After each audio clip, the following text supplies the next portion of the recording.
Proses evaluasi penawaran terdiri dari 3 langkah, yaitu evaluasi pendahuluan, evaluasi penawaran teknis atau technical proposal, dan evaluasi penawaran harga atau financial proposal.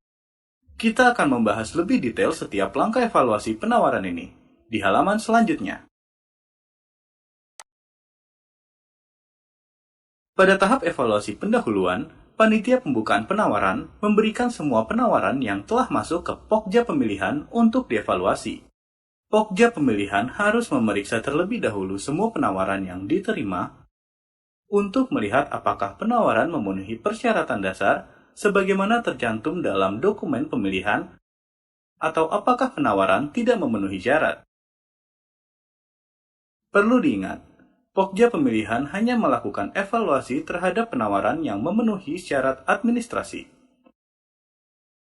Sedangkan, penawaran yang tidak memenuhi syarat administrasi akan diabaikan.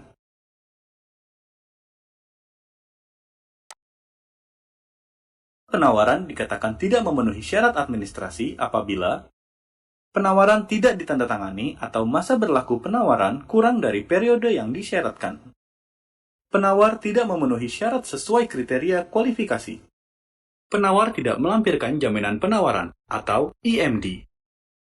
Penawar tidak setuju untuk memberikan jaminan pelaksanaan yang dipersyaratkan.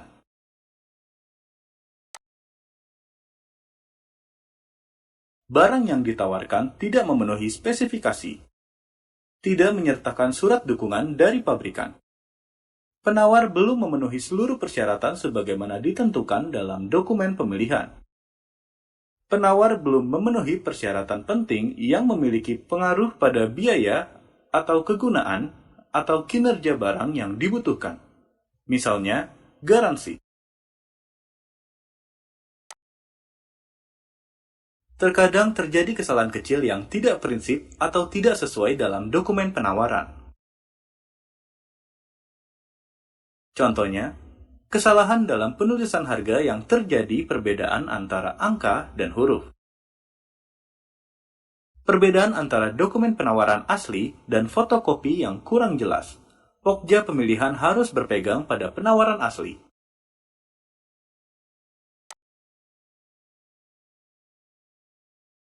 Selama evaluasi penawaran, Pokja pemilihan dapat meminta klarifikasi kepada peserta tender atau seleksi. Permintaan klarifikasi harus secara tertulis.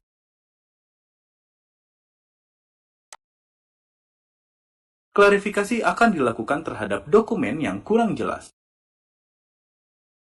Dari pengumuman tender atau seleksi sampai penetapan pemenang, penawar hanya dapat berkomunikasi dengan Pokja pemilihan pada saat rapat penjelasan dan klarifikasi. Penawaran yang lolos evaluasi pendahuluan akan masuk ke tahap evaluasi teknis. Di tahap ini, penawaran akan dievaluasi berdasarkan sistem penawaran yang digunakan, yaitu penawaran 2 tahap, 1 sampul, dan 2 sampul. Metode penyampaian dokumen 2 tahap terdiri dari tahap prakualifikasi dan tahap undangan untuk tender. Prakualifikasi membantu dalam memilih penawar yang memenuhi syarat dan kompeten dengan menggunakan kriteria prakualifikasi atau Pre-Qualification Criteria atau PQC.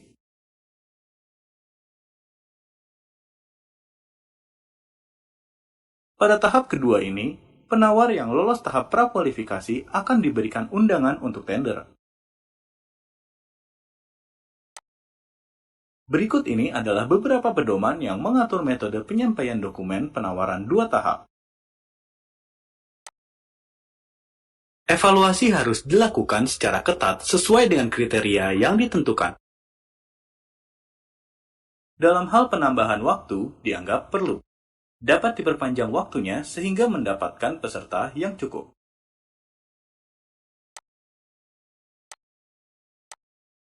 Keputusan hasil prakualifikasi harus disampaikan kepada peserta yang lulus maupun yang tidak lulus. Alasan tidak lulus juga disampaikan kepada peserta yang tidak lulus.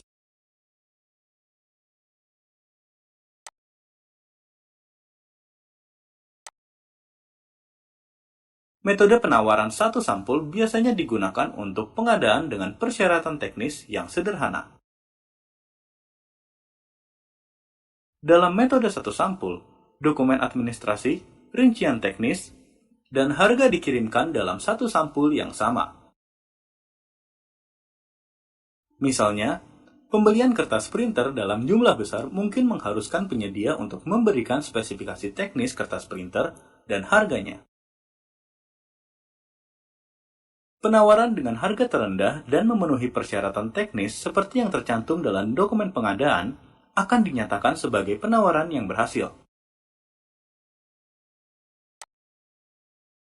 Dalam pengadaan di mana persyaratan teknis bersifat kompleks dan kritis, dokumen perlu dibuat terpisah menjadi dua berkas atau dua bagian, yaitu penawaran teknis dan penawaran harga.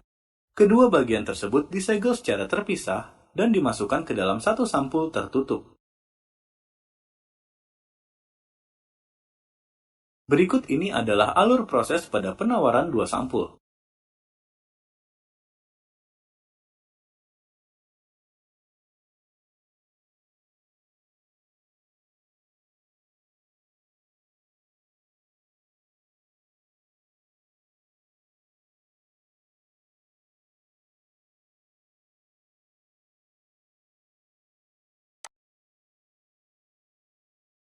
Setelah evaluasi penawaran teknis, langkah selanjutnya adalah evaluasi penawaran harga.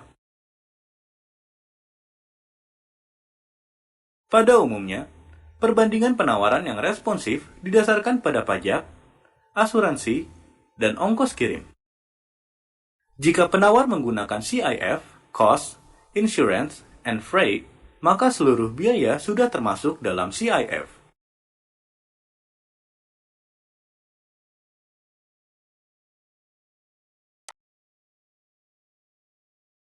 Dalam hal barang-barang yang diproduksi di India atau barang-barang yang berasal dari luar negeri yang sudah berlokasi di India, pajak penjualan dan pajak-pajak serupa lainnya, serta bea cukai dan kewajiban lainnya, secara kontraktual dibayarkan kepada penawar atas barang jika kontrak diberikan kepada penawar.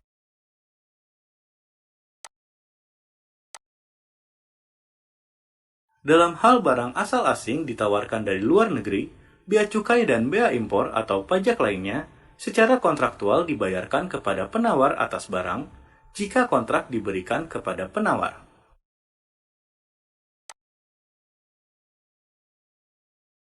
Sesuai kebijakan pemerintah dari waktu ke waktu, Pokja Pemilihan memiliki pilihan untuk memberikan preferensi harga kepada industri skala kecil dibandingkan dengan industri skala besar.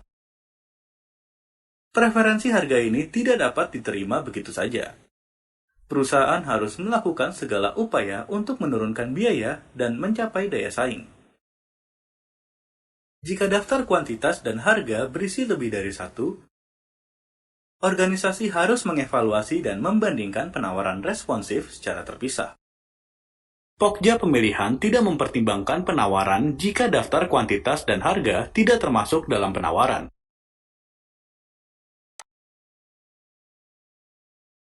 Jika penawaran harga telah diterima, penawaran harus dievaluasi, dibandingkan, dan diberi peringkat berdasarkan harga yang berlaku pada hari pembukaan penawaran. Evaluasi dan pemeringkatan penawaran tidak boleh didasarkan pada tanggal yang akan datang. Melalui proses ini, organisasi harus menentukan kelayakan penawaran. Hal ini harus menentukan apakah penyedia layak, kompeten, dan mampu dalam segala hal untuk melaksanakan kontrak dengan hasil yang memuaskan. Nilai penawaran harus dalam mata uang yang ditentukan dalam dokumen pemilihan. Nilai kontrak harus dibayar dalam mata uang yang dinyatakan dalam kontrak. Berikut ini merupakan proses evaluasi penawaran dengan langkah-langkah secara acak. Tugas Anda adalah mengatur langkah-langkah dalam urutan yang benar.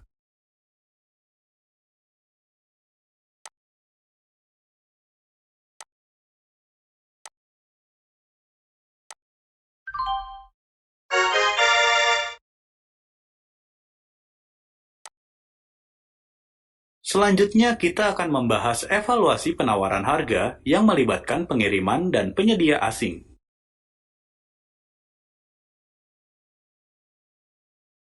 Penawaran harga yang melibatkan pengiriman biasanya didasarkan pada Free on Board atau FOB, atau Free Alongside Ship atau FAS.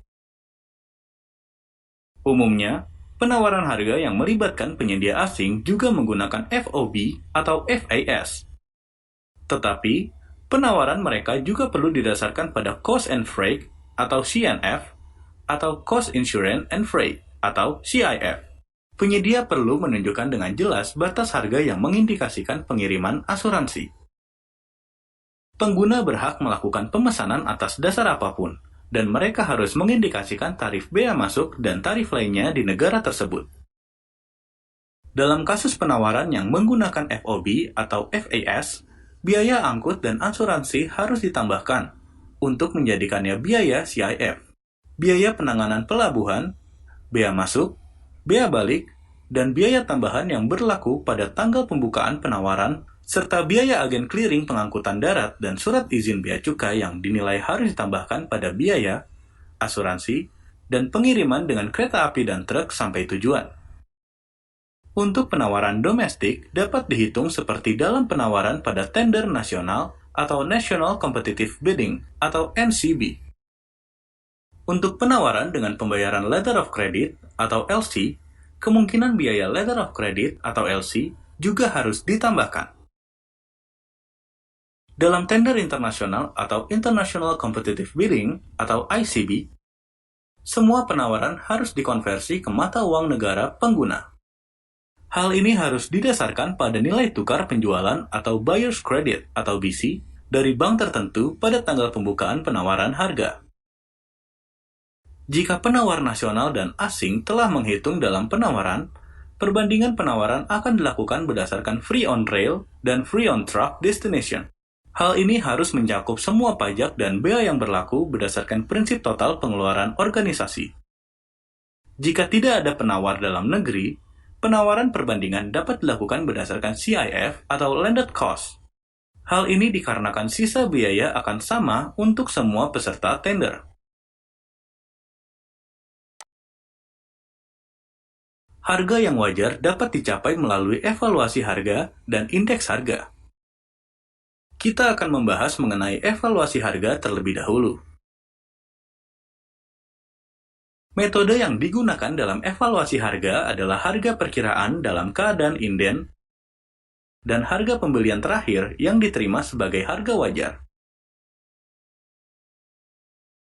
Harga perkiraan sendiri atau HPS dipastikan oleh survei pasar atau kutipan harga dari satu atau lebih calon penyedia, atau dapat juga dipastikan melalui katalog yang diterbitkan atau Material Requirement Planning atau MRP yang dicetak pada item. Pengguna harus mengumpulkan dokumen dan mengautentikasi data harga. Hal ini juga dipastikan dengan analisis penetapan biaya berdasarkan biaya berbagai komponen atau bahan baku barang tersebut. Terkait harga barang serupa atau hampir sama, perhatikan contoh berikut. Harga emas dan perak, keduanya berperilaku dalam pola yang sama.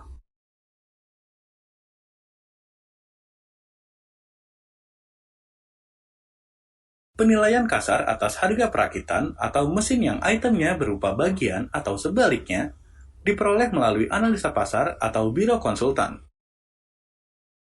Metode-metode ini dapat melengkapi untuk memenuhi inflasi, meningkatkan harga bahan baku, biaya tenaga kerja, energi, perubahan perundang-undangan, indeks harga, dan sebagainya, agar dapat digunakan dalam kondisi yang berlaku saat ini.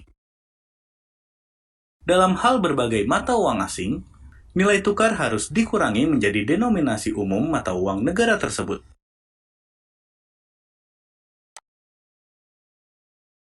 Pokja pemilihan harus mengakses internet untuk indeks harga dari situs-situs penting. Mereka harus mengakses situs yang sesuai untuk tren terbaru dan indeks harga barang asli. Untuk logam dan bahan lainnya, Anda dapat mengakses situs web mineral dan ulasan logam, metalprice.com dan asianmetal.com. Untuk logam dan bahan lainnya, Anda dapat mengakses situs berikut.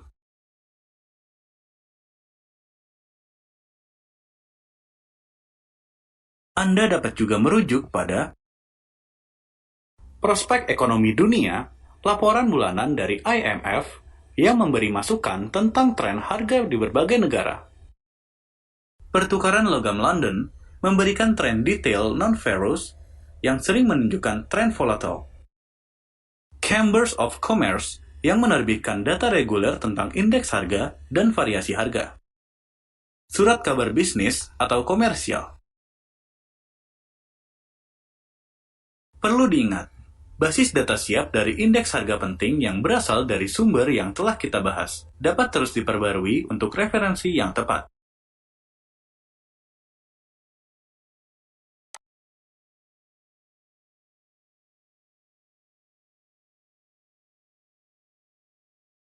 Kita sudah selesai membahas tahapan evaluasi penawaran. Sekarang, mari kita bahas tahap selanjutnya, yaitu negosiasi.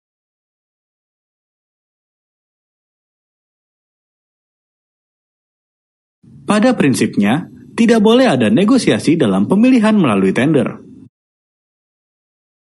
Pemilihan penyedia melalui negosiasi harus menjadi pengecualian.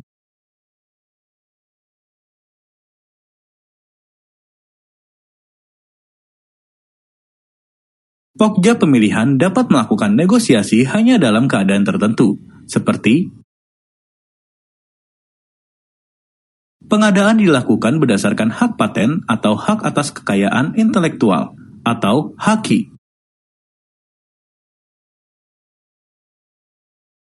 Barang yang akan dibeli disediakan oleh sumber pasokan yang terbatas.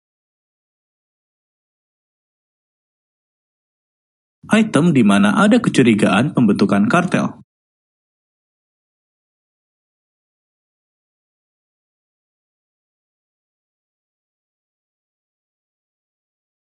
Sebelum merekomendasikan negosiasi, Pokja pemilihan harus berhati-hati untuk memeriksa kembali harga yang diterima untuk menghindari negosiasi yang tidak beralasan. Pejabat berwenang yang kompeten harus memutuskan setelah menerima rekomendasi Pokja pemilihan, apakah akan mengundang penawaran selanjutnya untuk bernegosiasi, dengan siapa ia harus bernegosiasi.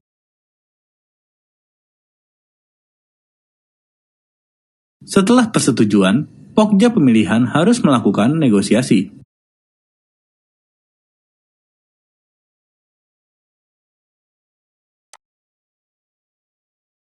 Dalam kasus yang jarang terjadi, Pokja pemilihan dapat memberi kesempatan kepada penyedia yang paling tepat untuk menurunkan harga lebih rendah dari harga yang ditawarkan.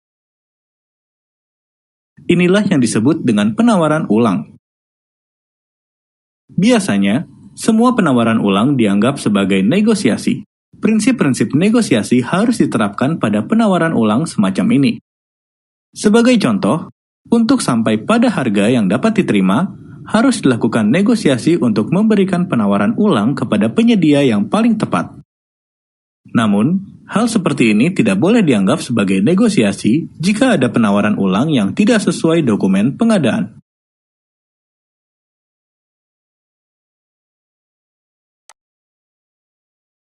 Negosiasi harus dilakukan hanya dengan penyedia yang paling tepat. Setelah pejabat yang negosiasi harus dilakukan hanya dengan penyedia yang paling tepat, di mana penyedia tersebut harus memenuhi kriteria berikut. Responsif secara teknis dan komersial, disetujui untuk pasokan jumlah banyak, kontrak akan diberikan sesuai dengan kriteria penilaian dalam dokumen pemilihan, setelah pejabat yang berwenang memutuskan memanggil penyedia tertentu untuk negosiasi, maka prosedur yang harus dilakukan adalah sebagai berikut.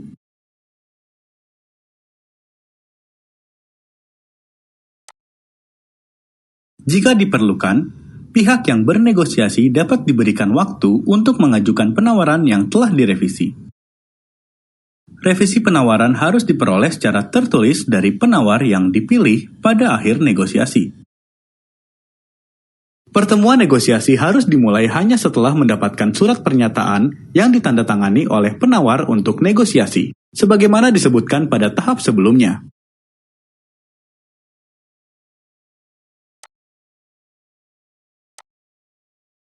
Pada tahap kedua, penawar harus menyatakan bahwa penawaran yang semula disampaikan tetap berlaku jika terjadi kegagalan negosiasi.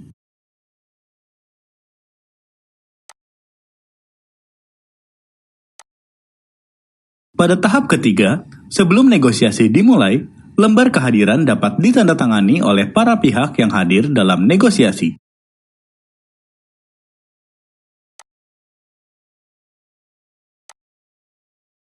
Di tahap keempat, revisi penawaran harus diperoleh secara tertulis dari peserta tender yang dipilih pada akhir negosiasi. Jika perlu, pihak yang bernegosiasi dapat memberikan waktu untuk mengajukan penawaran yang telah direvisi. Namun, jika penawar yang dipilih lebih memilih untuk mengirim penawaran yang direvisi daripada hadir di negosiasi, penawaran harus diperhitungkan. Jika penawar tidak mengajukan penawaran yang direvisi, penawaran aslinya harus dipertimbangkan.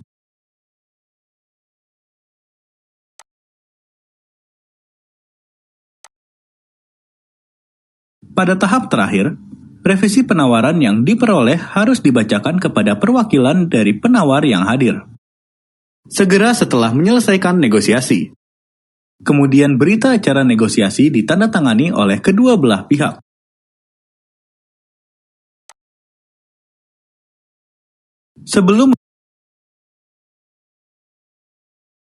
Setelah tahapan negosiasi, kita masuk ke pembahasan terakhir dalam proses penawaran dan evaluasi penawaran, yakni tahap penandatanganan kontrak.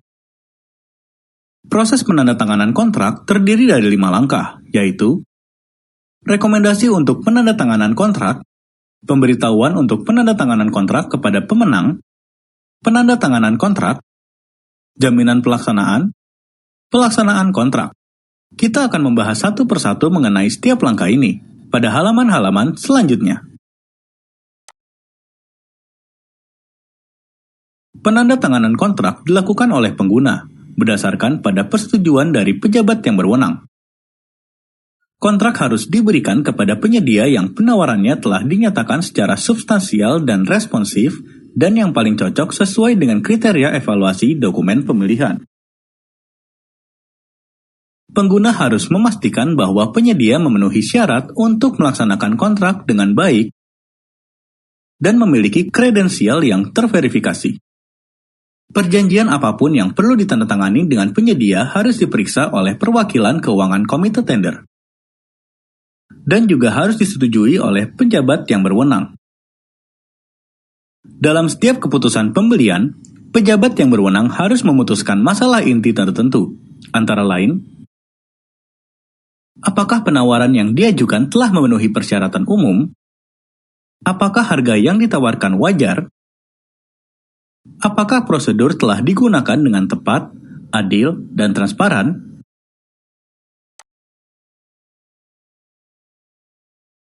Pokja pemilihan dapat melakukan perubahan kuantitas atau jumlah barang tetapi tidak melebihi persentase yang telah ditentukan dalam dokumen penawaran. Contohnya,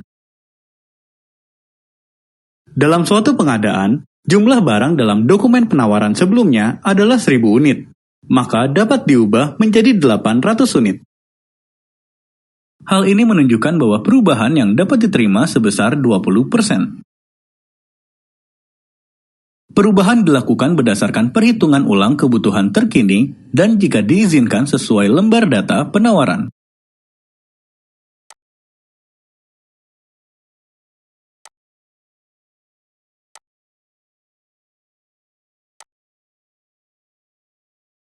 Jika tercantum dalam dokumen penawaran, kontrak bersama dapat diberikan kepada lebih dari satu penawar.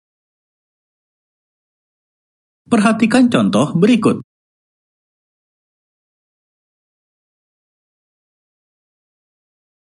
Pemerintah memutuskan untuk membagikan sepeda kepada semua siswa perempuan. Penawar yang paling cocok sesuai kriteria evaluasi tidak mampu memenuhi jumlah sepeda yang disyaratkan dalam dokumen penawaran. Dalam hal ini, pemenang peringkat berikutnya juga diberikan kontrak dengan harga item yang sama dengan penawar yang paling cocok. Kontrak bersama juga diberikan pada saat terdapat harapan untuk memiliki banyak sumber pasokan dikarenakan sifat kritis dan strategis dari persyaratan. Untuk kasus seperti ini, izin khusus harus diperoleh dari pejabat yang berwenang. Kemudian, klausa harus ditambahkan ke dokumen penawaran dengan jelas menyatakan bahwa organisasi berhak untuk membagi kuantitas kontrak antara penyedia. Rincian persentase pemisahan juga harus ditentukan terlebih dahulu dalam dokumen penawaran.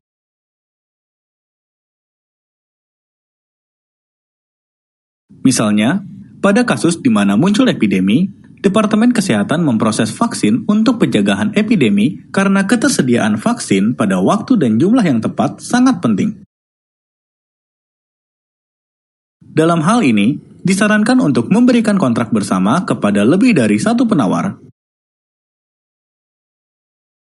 Pembagian jumlah antara penawar yang terpilih atau L1 dan penawar lainnya harus dinyatakan dengan jelas. Jumlah minimum penawar dan jumlah minimum kapasitas barang juga harus dinyatakan dengan jelas.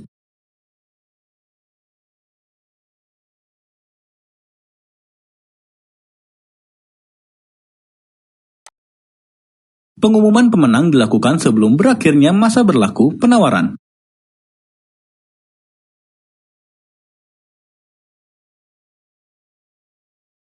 Pemenang harus menyerahkan jaminan pelaksanaan sebelum penandatanganan kontrak.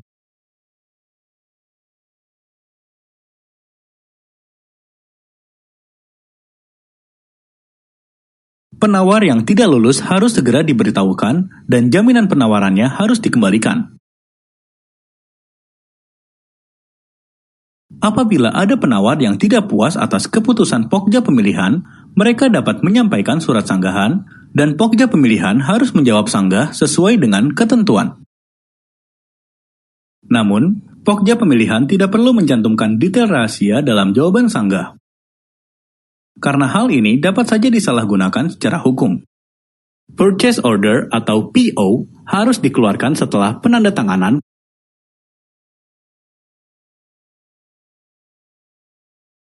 Pengguna harus membuat perjanjian dan memastikan bahwa isi kontrak telah ditafsirkan dan disepakati bersama oleh para pihak dengan memaraf setiap lembar dari perjanjian tersebut. Pengguna dan penyedia terpilih harus memastikan bahwa setiap perubahan dalam penawaran dibahas dengan benar dan dipatuhi secara bersama. Jika tidak, pemenang akan menunda penandatanganan kontrak. Purchase order atau PO harus dikeluarkan setelah penandatanganan kontrak.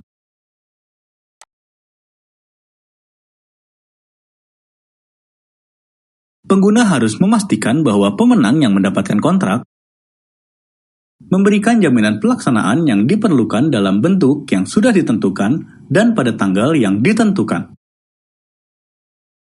Jika tidak, pengguna harus mengambil tindakan sesuai dengan ketentuan. Salah satunya, kehilangan jaminan penawaran atau IMD.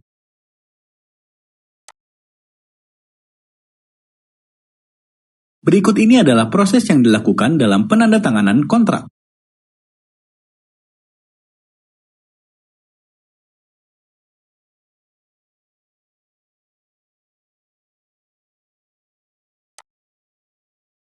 Segera setelah penawaran diterima, draft kontrak yang disediakan dalam dokumen penawaran harus dikirimkan kepada pemenang sebelum penandatanganan kontrak.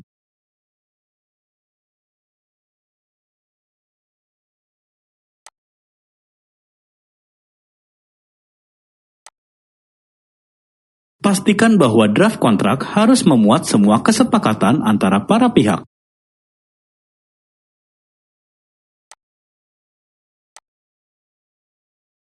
Pemenang harus menyetujui dan menerima tanpa syarat draft kontrak yang telah diterima. Draft kontrak dikembalikan dalam waktu 7 hari sejak diserahkannya draft kontrak tersebut.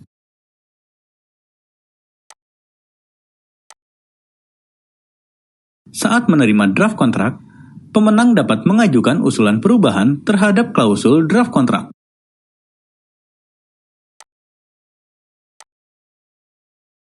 Jika terdapat usulan perubahan dalam draft kontrak yang disampaikan oleh pemenang, pengguna harus segera memeriksa usulan perubahan.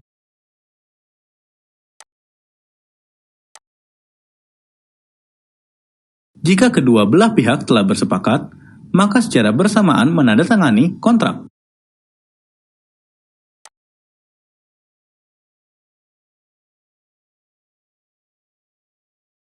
Pengguna dapat menolak semua penawaran ketika tidak ada penawaran yang responsif secara substansial. Pengguna dapat melakukan pengadaan ulang jika penawar terpilih membatalkan penawarannya. Perlu dicatat bahwa banyaknya jumlah penawaran yang diterima dan kurangnya kompetisi bukanlah menjadi alasan kriteria penolakan penawaran.